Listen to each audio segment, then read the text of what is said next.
Hello everyone, welcome back to Himachal success book. आज हम discuss करेंगे 5, 6 और 7 सितंबर 2021 के करंट अफेयर्स। सबसे पहले हम हिमाचल देश के करंट अफेयर डिस्कस करेंगे, उसके बाद नेशनल और इंटरनेशनल करंट अफेयर डिस्कस करेंगे। स्टार्ट करते हैं discussion. First question is, national institute of technology Hamirpur will provide facilities to which college of Himachal Pradesh to improve technical and academic research. राष्ट्रीय प्रौद्योगिकी संस्थान हमीरपुर हिमाचल प्रदेश के किस कॉलेज को तकनीकी और शैक्षणिक अनुसंधान में सुधार के लिए सुविधाएं प्रदान करेगा? करेक्ट आंसर है option B, government hydro engineering college Bilaspur. तो national institute of technology Hamirpur और गवर्नमेंट हाइड्रो इंजीनियरिंग कॉलेज जो कि बिलासपुर में है, इनके बीच में एक एमओयू साइन किया गया और जो एनआईटी हमीरपुर है वो फैसिलिटीज़ प्रोवाइड करेगा ताकि जो भी टेक्निकल और एकेडमिक रिसर्च है government hydro engineering college Bilaspur में वो की जा सके। और ये एमओयू साइन किया गया एनआईटी हमीरपुर के डायरेक्टर ललित अवस्थी और हाइड्रो इंजीनियरिंग कॉलेज बिलासपुर के प्रिंसिपल आर के अवस्थी, इन दोनों के द्वारा। इसके अलावा एक मैगजीन है जिसका नाम है सृजन, इसका 19th एडिशन भी रिलीज किया गया। बात करें government hydro engineering college Bilaspur की, वर्ष 2009 में ये आइडिया इस्टेब्लिश किया गया था कि इस कॉलेज की स्थापना की जाएगी और जुलाई 2016 में हिमाचल सरकार ने गवर्नमेंट ऑफ इंडिया, एनटीपीसी और एनएचपीसी के साथ मिलकर एक एमओयू साइन किया और ये डिसाइड किया गया कि 125 करोड़ की लागत से इस कॉलेज का निर्माण किया जाएगा और जो फाइनेंशियल सपोर्ट है वो एनएचपीसी और एनटीपीसी द्वारा दी जाएगी। इसके अलावा अप्रैल 27 2017 को जब ये प्रोजेक्ट मैच्योर हो गया तो प्रधानमंत्री नरेंद्र मोदी द्वारा फाउंडेशन स्टोन रखा गया इस कॉलेज का और अभी इसकी कंस्ट्रक्शन का जो पूरा कार्य है वो national project construction corporation limited द्वारा किया जा रहा है और अक्टूबर 2021 में इसे हिमाचल सरकार को हैंडओवर कर दिया जाएगा। On the occasion of India's victory over Pakistan in which year the flame of victory is being lit in Himachal Pradesh? Bharat की पाकिस्तान के ऊपर किस वर्ष की विजय के उपलक्ष्य पर विजय की लौ को हिमाचल प्रदेश में घुमाया जा रहा है? Correct answer option C, 1971। वर्ष 1971 में भारत ने पाकिस्तान पर विजय प्राप्त की थी तो उसके लिए एक लॉ जलाई गई है, मशाल जलाई गई है। देखिए पूरे भारत में ही इसे घुमाया जा रहा है और अब यह हिमाचल प्रदेश पहुंच चुकी है।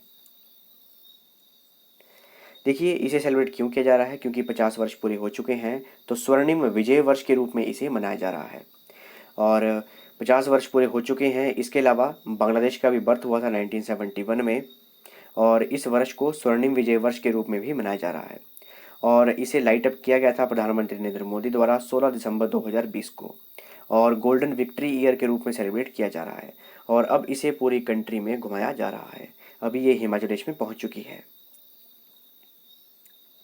Prime Minister Narendra Modi urged Himachal Pradesh to move toward which mission in next 25 years during a talk on the vaccination program?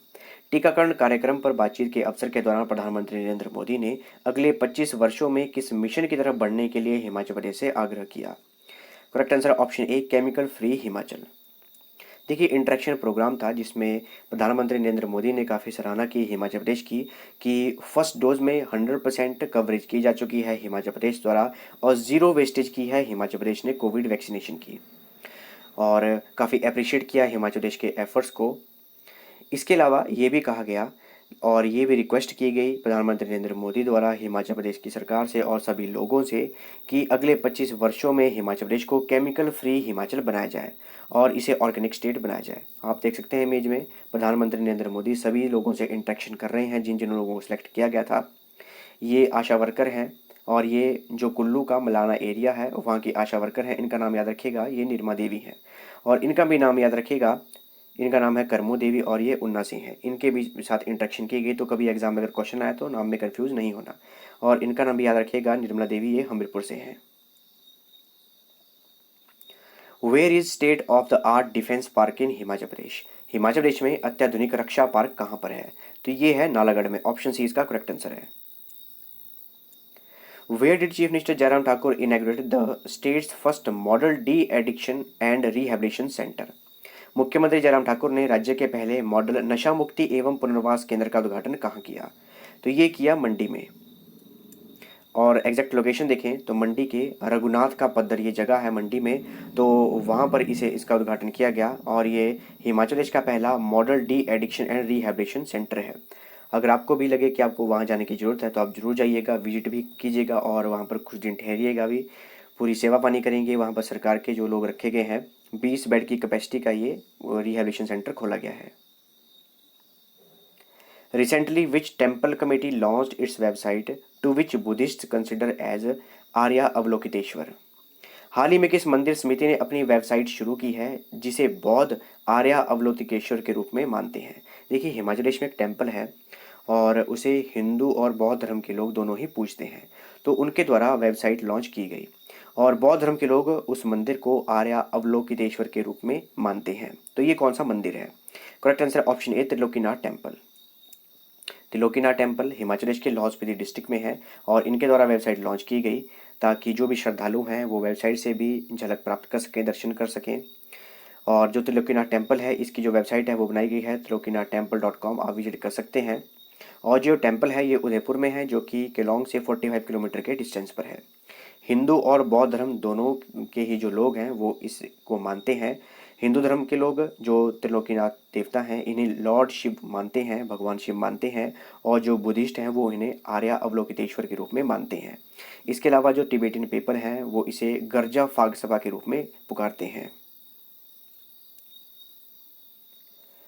Who will be the chairman of the subcommittee to resolve the issue of compensation for land to be acquired for road widening projects in Himachal Pradesh?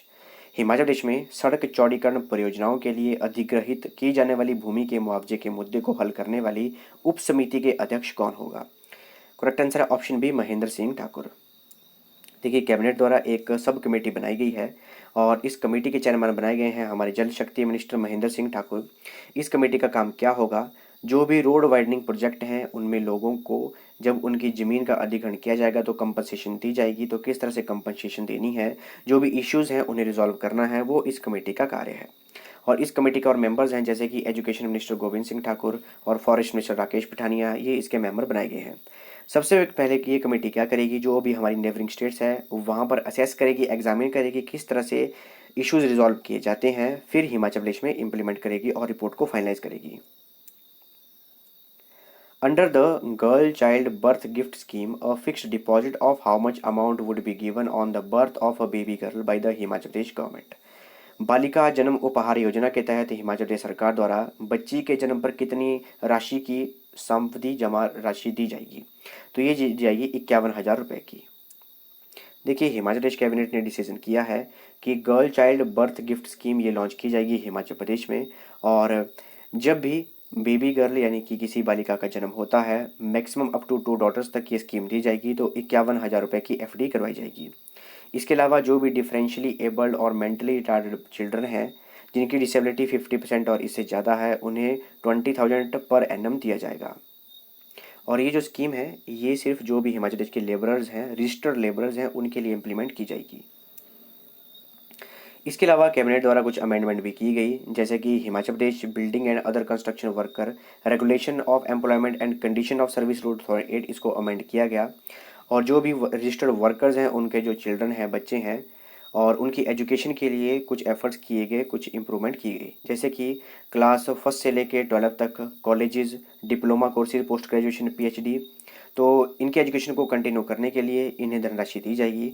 जैसे कि ये PhD करने के लिए 1.20 लाख रुपए की राशि दी जाएगी, 1,20,000 की राशि दी जाएगी। पहले गर्ल स्टूडेंट को 36,000 दी जाती थी और बॉयज़ को 27,000 दी जाती थी। अब ये बढ़ाकर 1,20,000 रुपये कर दी गई है। With which company Industries Department Himachal Pradesh has signed an MOU worth ₹100 crore for setting up film city in state? किस कंपनी के साथ उद्योग विभाग हिमाचल प्रदेश ने राज्य में फिल्म सिटी की स्थापना के लिए 100 करोड़ रुपए के समझौते ज्ञापन पर हस्ताक्षर किए हैं? करेक्ट आंसर ऑप्शन ए, MS पिटारा TB। देखिए, हिमाचल प्रदेश के इंडस्ट्रीज डिपार्टमेंट द्वारा काफ़ी MOU साइन किए गए, लगभग 3307 करोड़ रुपए के MOU साइन किए गए। और जो हमारी HP इंडस्ट्रियल इन्वेस्टमेंट पॉलिसी 2019 है उसे भी थोड़ा सा अमेंड किया गया ताकि प्राइवेट इंडस्ट्रियल एरिया बनाया जा सके, थीम पार्क बनाए जा सके हिमाचल प्रदेश में। टोटल 27 मेमोरेंडम ऑफ अंडरस्टैंडिंग किए गए 3307 करोड़ रुपए के, जिसमें कि 6 MOU किए गए 1,000 करोड़ रुपए के इथेनॉल प्लांट लगाने के लिए। और अगर इंडिविजुअल बेसिस पर देखें तो ट्रीडेंट कंपनी है, इनके साथ MOU साइन किया गया कि ये टेक्सटाइल पार्क बनाएंगे 800 करोड़ की लागत से। बेटर टुमारो इंफ्रा ये इंडस्ट्रियल पार्क बनाएंगे। हिमालयन ग्रुप ऑफ इंस्टीट्यूट ये हिमाचल प्रदेश की पहली सिल्क यूनिवर्सिटी इस्टेब्लिश करेंगे 150 करोड़ की लागत से। इसके अलावा MS पिटारा टीवी इनके द्वारा फिल्म सिटी बनाई जाएगी हिमाचल प्रदेश में। और मेटाफिजिकल हेल्थ केयर इनके साथ MOU साइन किया गया कि ये 250 बेड का हॉस्पिटल बनाएंगे हिमाचल प्रदेश में। तो इन सभी को याद रखिएगा। सबसे इंपॉर्टेंट एक तो फिल्म सिटी और फर्स्ट सिल्क यूनिवर्सिटी, तो इनको ध्यान रखिएगा। Who has been appointed as president of recently formed Himachal Pradesh professional boxing association? हाल ही में गठित Himachal Pradesh professional boxing association के अध्यक्ष के रूप में किसे नियुक्त किया गया है? Correct answer option A, Shiv Kumar Chaudhary. तो हाल ही में Himachal Pradesh professional boxing association का गठन किया गया और इसके अध्यक्ष बनाए गए हैं शिव कुमार चौधरी। महासचिव बनाए गए हैं मान सिंह ठाकुर। और इसे जो है इंडियन बॉक्सिंग काउंसिल से मान्यता प्राप्त दी हुई है।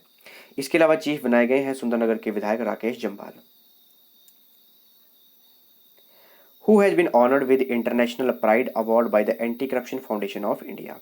भारत के भ्रष्टाचार विरोधी फाउंडेशन द्वारा अंतर्राष्ट्रीय गौरव पुरस्कार से किसे सम्मानित किया गया है? Correct answer option D, doctor Harleen Kaur. आप देख सकते हैं इमेज में, ये है डॉक्टर हरलीन कौर और इन्हें इंटरनेशनल प्राइड अवार्ड दिया गया है anti corruption foundation of India के द्वारा। Where is recently renovated heritage police assistance room? हाल ही में पुनर्निर्मित किया गया हेरिटेज पुलिस सहायता कक्ष कहाँ पर है? काफ़ी पुराना यह सहायता कक्ष है और ये है शिमला में। काफ़ी लोग विजिट किए होंगे और उन्होंने देखा होगा इस सहायता कक्ष को। शिमला में है ये और इसे कहते हैं हेरिटेज पुलिस असिस्टेंस रूम, जो कि शिमला मॉल रोड पर है और 134 वर्षीय पुराना है। Where was the state level wrestling competition organised? राज्य स्तरीय कुश्ती प्रतियोगिता का आयोजन कहाँ किया गया था? तो ये किया गया था बिलासपुर में। तो हाल ही में राज्य स्तरीय कुश्ती प्रतियोगिता का आयोजन किया गया था, जो कि आदर्श राजकीय वरिष्ठ माध्यमिक पाठशाला कुठेड़ा में आयोजित किया गया था। और इसके अलावा प्रदेश कुश्ती संघ के महासचिव हैं जगदीश कुमार।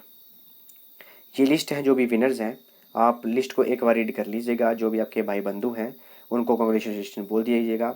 यहाँ पर है ये पुरुष वर्ग है और यहाँ पर महिला वर्ग की विनर्स की लिस्ट है। अब डिस्कस करते हैं नेशनल और international current affairs. First question is which edition of SIMBEX 2021 maritime exercise was held between India and Singapore recently? हाल ही में भारत और सिंगापुर के बीच में एक एक्सरसाइज हुई जिसका नाम है सिम्बेक्स 2021 और ये समुद्री अभ्यास है, समुद्री एक्सरसाइज है। तो इसका कौन सा संस्करण हुआ? ये था इस बार 28th एडिशन। तो 28th एडिशन हुआ सिंगापुर और इंडियन मिलिट्री के बीच में, जो इंडियन मैरीटाइम है यानी कि इंडियन नेवी है उनके बीच में ये 28th एडिशन था। इस एक्सरसाइज का नाम है सिम्बेक्स और ये हुआ साउथ चाइना सी में। इसमें इंडिया की तरफ से INS रणविजय, INS किल्तन और INS कोरा और P-81 long range maritime petrol aircraft को भेजा गया था। Who is the chairperson of financial stability and development council? वित्तीय स्थिरता और विकास परिषद के अध्यक्ष कौन है? करेक्ट आंसर है ऑप्शन ए, फाइनेंस मिनिस्टर।